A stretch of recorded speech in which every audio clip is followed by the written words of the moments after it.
Mixed by Ankit Ashmi.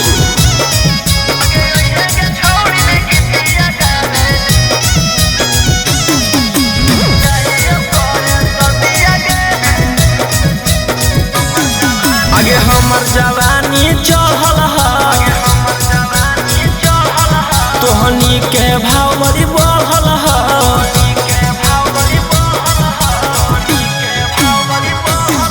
आगे हमर जवानी चढ़ल है, तोहनी के भाव बड़ी बढ़ल है। आगे अब नहीं मरबौ लाइन के जाके नहर नदिया गे। आगे यहीं के छौड़ी ने गीतिया गावे जाहियो तोरे सदिया गे। अहीं के छौड़ी ने गीतिया गावे जाहियो तोरे सदिया गे।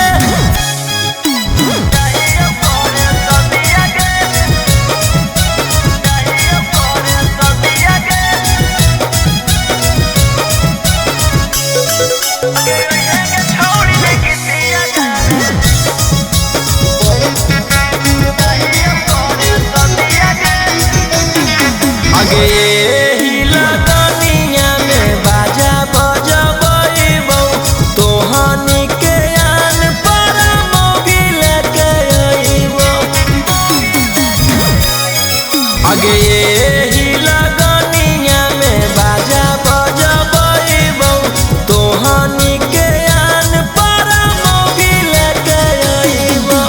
असो लगवाई लेबौ हारा में हार दिया गे।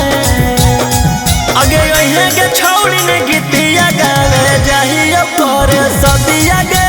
अहीं के छौड़ी ने गीतिया गावे जाहियो तोरे सदिया गे।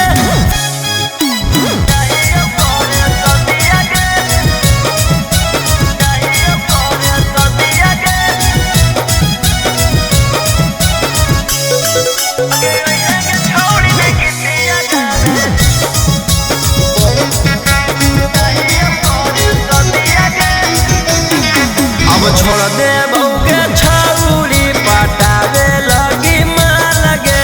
तोहनी से ज्यादा मौगी रखत ख्याल गे।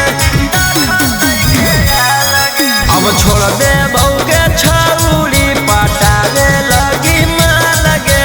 तोहनी से ज्यादा मौगी रखत ख्याल गे। राजा रौशन रोहिया के सब देनी दर्दिया गे। आगे यहीं के छौड़ी ने गीत